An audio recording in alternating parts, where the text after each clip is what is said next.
नमस्कार, जय हिंद, जय Bharat and welcome to deaf talks. This is आदि चिंत। हमारे साथ हैं पथिकृत भाई जो बताएंगे कि अमेरिका के साथ ऑफ कोर्स एक डील इन कोर्ट्स कुछ हुई है, लेकिन उसके बाद अभी पता चल रहा है कुछ डिफेंस के बारे में भी बातें चल रही हैं। P-8 Orion maritime reconnaissance aircraft, उसके बाद of course there is a drone which is being bought and jet engines के ऊपर भी कुछ मूवमेंट दिखती है। So let's find out what are the details. नमस्कार भाई। नमस्कार आदि भाई। इसमें पीएचआई पोसाइडन वाला जो है लॉन्ग रेंज मेरीटाइम रिकॉनेसाइंस जो है एलआरएमआर, उसमें इंडिया के पास ऑलरेडी 12 ऐसे पीएचआई पोसाइडन है फॉर वो जो मेरीटाइम सर्वेलेंस जो है इंडियन ओशन रीजन को। अगर आप पूरा आपको पेट्रोलिंग करना है आप टिल मलाक्का स्ट्रेट, तो एक तरफ मलाक्का स्ट्रेट है और east west side it will be perhaps as much as Madagascar. तो ये पूरा जो रीजन है इसके सर्वेलेंस के लिए, पेट्रोलिंग के लिए, रिकॉनेसाइंस के लिए जिस तरह के प्लेन्स की रिक्वायरमेंट इंडिया की है, उस लिहाज से अगर देखा जाए तो as of yet long range maritime reconnaissance category में पीएचआई पोसाइडन का कोई रिप्लेसमेंट है नहीं। तो उसमें इंडिया ऑलरेडी 12 ऐसे प्लेन ऑपरेट करता है। There was some proposals and considerations कि 6 और ऐसी खरीदा जाए, लेकिन बीच में क्योंकि टैरिफ वाला इशू हो गया, फिर lot of unparliamentary comments US की तरफ से आ रहा था, तो this was kept on hold. तो what may happen is that ये वाला जो इशू है that might see some traction right now, which means कि डिफेंस एक्विजिशन काउंसिल की तरफ से इसको हरी झंडी दिखाई जाएगी। अब डिफेंस एक्विजिशन काउंसिल की तरफ से हरी झंडी का मतलब है acceptance of necessity. Acceptance of necessity के बाद इसका कॉस्ट नेगोशिएशंस होगा। कॉस्ट नेगोशिएशंस होने के बाद it might get purchased. Now दो इंपॉर्टेंट चीज है यहाँ पे। सम पीपल माइट से कि भाई आत्मनिर्भरता की बात की जा रही है तो फिर ये क्यों खरीदा जा रहा है। इशू इज दिस, अगर आपके 6 प्लेन खरीदना है, जस्ट 6, तो उसके लिए मेक इन इंडिया करना इट मेक्स नो सेंस। क्योंकि आपके एक मेक इन इंडिया प्रोग्राम के लिए कोई भी कंपनी बनाए, उसके लिए जो प्रोडक्शन लाइन बनाना होता है, दिस वन से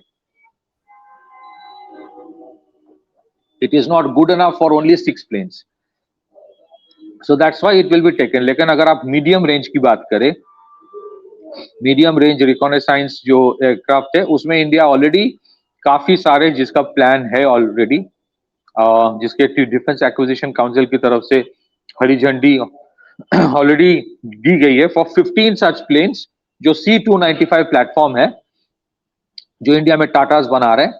वो 15 of such will be acquired by Indian coast guard and Indian navy. That is in the medium reconnaissance category में। So that is the difference basically. PHI Poseidon हो सकता है 6 more will be taken, but in the medium range maritime reconnaissance जो है MRMR में I think India will go for the C295 platform जो अभी India में मैन्युफैक्चरिंग हो रहा है। So इसका मतलब ये नहीं कि स्ट्रेटेजिक अलाइनमेंट हुआ है, दिस वाज अ नेसेसिटी। इसमें बहुत सारे जो सुनने में आता है कि बहुत सारे जो एवियोनिक्स है, बहुत सारे जो सिस्टम्स है, वो थोड़ा बहुत इंडिया ने इंडिजिनाइज किया है, हालांकि बहुत सारे अमेरिकन वर्जन ही है basically. But I think this is a decent platform. पिछले एक दशक में it has work reasonably well, और अभी भी इसमें बहुत कैपेसिटी कैपेबिलिटी बाकी है। So I think 6 more if it is taken, it is good for India. बाकी अगर कोई और इशू है then we can discuss that. I hand over to you right now. नहीं, I think there is a certain amount of positivity which is being shown with regards to jet engine. ठीक है, उसके बारे में भी काफी बात कर रहे हैं। We can talk about that also because I have kind of combined all of this. If you look at that is also happening, then there is some sort of a hope कि हाँ यार चल ठीक है कुछ तो आगे बढ़ेगा. But if not, then there is no point of the entire game going forward. So do you think in your opinion, do you think कि this will all be pitched and hedged कि भाई साहब ये कराओ तो ये लेंगे, ये कराओ तो ये लेंगे, sort of a thing कि everything in his individual merit? नहीं, थोड़ा बहुत मेरिट वाला इशू डेफिनेटली है। जैसे फॉर एग्जांपल अभी डीआरडीओ और साफरान का जो कोलैबोरेशन है for the 5th generation engine, there is no possibility कि साफरान को अभी कोई रिप्लेस किया जाएगा विद समबडी एल्स। अगर रिप्लेसमेंट की तो गुंजाइश ही नहीं है, बिकॉज वो कैबिनेट कमिटी ऑफ सिक्योरिटी में जाने वाला है। Next best alternative will be the Rolls Royce version. Third कोई ऑप्शन है ही नहीं। जहां तक जी की इंजन की इश्यू है, जी F404, उसके ऊपर तो काफी सारे 180 का सिग्नेचर हो ही गया है, साइनिंग हो ही गया है। अब तो it is up to the Americans to decide whether they want to supply, how fast they will supply that 180। G414 के ऊपर क्या होगा, we have to wait and watch, क्योंकि अभी हाल के ऊपर HAL के ऊपर काफी प्रेशर है on lot of issues. So whether they will go for signing in the next few months, that we have to see. देखिए, विद इन द एस्टैब्लिशमेंट कुछ कुछ एलिमेंट्स हुआ प्रो यूएस लॉबी वाला होता भी है, you know, with in the establishment होता है, दैट्स नॉर्मल। और आपको बहुत सारे ऐसे न्यूज भी मिलेगा, सडनली ये बोला जाएगा देखो India is collaborating with F-35, ये वो। I think we should not jump to conclusion with those news. मुझे लगता है कि those have to be taken with a pinch of salt. जैसे मैंने पहले भी कहा है कि बहुत सारे ऑफ द शेल्फ कुछ वेपन सिस्टम्स है जो यूएस के ठीक ठाक है, which can be taken, but क्योंकि स्ट्रेटेजिक रीअलाइनमेंट नहीं हो रहा है, F-35 का कोई चांस है नहीं। इसलिए क्योंकि जो एज पर ओपन सोर्स इंफॉर्मेशन, जब ट्रेड डील की बात शुरुआत में हो रही थी, one of the issue that US insisted and wanted to happen कि ट्रेड डील के साथ साथ एक F-35 जॉइंट स्ट्राइक फाइटर का भी एक डील हो जाए। There was somewhere a school of thought कि एक इंडिया को अगर F-35 इकोसिस्टम में आप ग्रिड लॉक कर दोगे ना, then they are wedded to you forever, क्योंकि विदाउट दैट F-35 के जो इकोसिस्टम है, without that you cannot operate that particular plane. So मुझे नहीं लगता कि कोई front end strategic fighter plane US से इंडिया लेने वाला है। इंजन वाले इशू में एट मोस्ट G414 की बात हो सकती है। 5th जनरेशन फाइटर एयरक्राफ्ट में Safran already is there. The second best जिसके इंस्पेक्शंस भी हुआ है, which has been given very good feedback upon, that is the Rolls Royce engine. GTRE के तरफ से एक ओपन टेंडर या ऐसा कुछ प्रपोजल्स भी आया है, they are open to collaborations. So we have to see what happens, but right now to presume कि just because there is, that's why I kept on saying कि this is just a trade deal. It does not mean that there is any kind of a strategic realignment. India का जो objective है कि भाई ultimately हमें जिस तरह के वोलाटिलिटी ग्लोबली है, you have to reduce your overall dependence and you have to make something in India. भले ही उसके लिए आपको फॉरेन ओरिजिनल इक्विपमेंट मैन्युफैक्चर के साथ कोलैबोरेट करना पड़े for the time being. Now of course there will be certain pressure, of course there will be certain elements जो insist करेगा कि आप रशिया से Sukhoi 57 ना ले, but I think that is something that the government will have to meander through and take a decision. But if ever there is a choice to be made between Sukhoi 57 and F-35, I do not think they will push for or opt for F-35, because उसके साथ बहुत सारे strings attached हो जाता है. It comes with lot of strings attached. The only issue that in fact, it is with the trade deal also. What is the fundamental problem with having any kind of strategic weapons acquisition from United States? Problem hota hai, it is not just a mere transaction. They want to bind you in their overall foreign policy, in their overall strategy for the world. जहां पे India के साथ problem है, because India अपनी strategic autonomy खोना नहीं चाहता है। बट इसका मतलब ये नहीं था कि यूएस के साथ कोई ट्रेड डील होगा तो वो हमारे नुकसानदायक है। तो इंडिया ने अपना डेडलाइन देखा, बोल दिया on other issues a trade deal is a good thing, वो हुआ है। Same thing with defence programmes and defence acquisition. कुछ चीजें हैं जहां पे US is damn good, no doubt about that, और वो प्लेटफॉर्म्स, वो सिस्टम्स लिया जाएगा। But whether we will go for a long term engine manufacturing in collaboration with the US, especially on 5th generation fighter engine, I doubt that. G414 में आपको कुछ traction दिख सकता है, but that again will depend upon how much HAL is right now is willing to go ahead. वो होना, अगर वो होता है, I will not be surprised अगर F414 के साथ कोई collaboration होके इंडिया में विथ 80% टीओटी अगर होता है, बट उसमें भी सवाल उठेगा, that thing if it happens, it is good, it is decent, लेकिन उसमें 20% जो बाकी रहेगा ना, उसमें भी बहुत सारे लीवरेज अमेरिका के पास फिर भी रहेगा.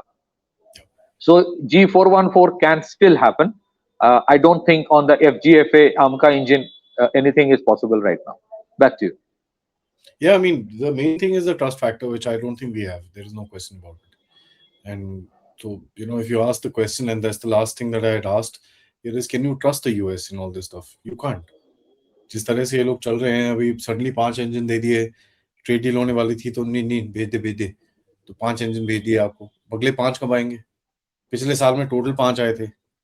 So there's, and funnily speaking, you don't have much options. Not that Rolls-Royce की और Safran की और किसी की और की भी production जो capability is better than the GE, कहीं पे भी नहीं है. And they've got pre-booked orders, so you're in a bind as far as this is concerned. So you'll have to fight this through and fight this more. You can't trust these guys, but you have to work with them. Ji, absolutely. India is not anti-US. India is just trying to be pro-India. That is it. Of course, US is very powerful. Of course, US के पास technology है. सो आपका उनके साथ रिश्ता ठीक ठाक रखना भी पड़ेगा.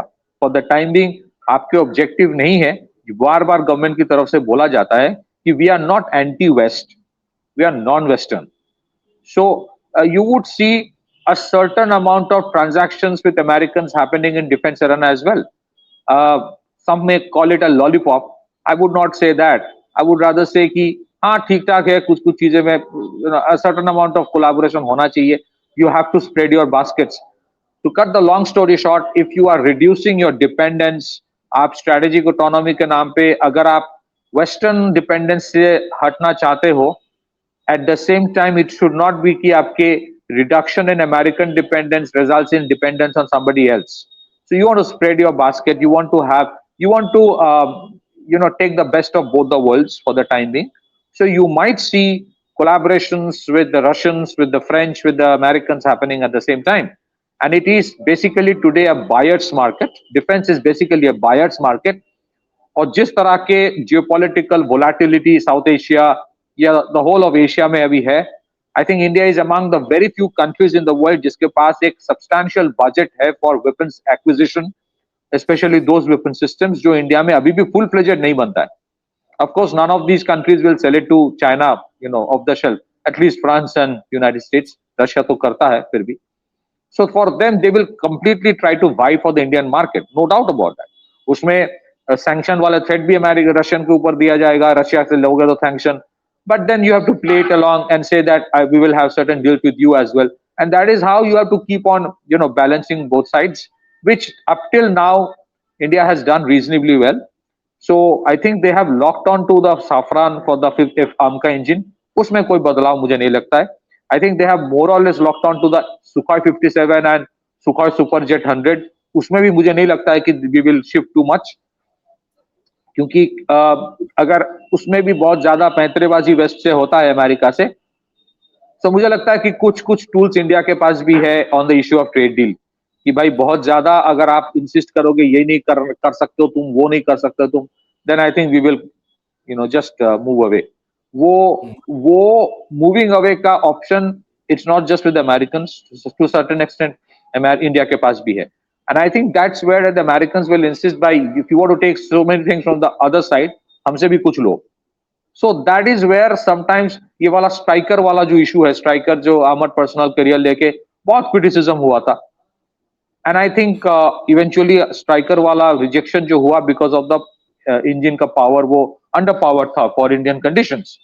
But sometimes you would see certain things being taken from the West just to keep the relationship intact for the time being, because आपका objective आपको रखना है. Please understand, for a long period of time China remained very muted, very silent, and kept on growing by having relation with everyone. So I think we are going through that particular stage right now where you don't want to get into too much of जिसको कहते हैं ना one-upmanship against anyone. You will just insist that look, I have my own interest to take care of. You are welcome to collaborate with us. We are not against you. लेकिन हमारे जो basic policy है उसमें आप infringe मत कीजिए. So I think the Americans will be happy to have some deals here and there, but otherwise long term deals में तो मुझे अभी भी लगता है trust deficit है और है, that is there. It just because of the trade deal, it doesn't mean everyone has forgotten. True. So it's a working relationship. It is not a strategic relationship right now. Back to you. Thanks bhai for that update. सबसे request है video को like करिए, subscribe करिए, and as you can see I am back on base. We will start all our regular activities जैसे हम लोग चल रहे हैं. तो thank you for your patience till now. थोड़ा सा ट्रैवल था, but like, subscribe, and of course don't forget to contribute towards the channel. Check out the description and connect with us so that you get all the notifications and all the updates. Namaskar, Jai Hind, Jai Bharat. Jai.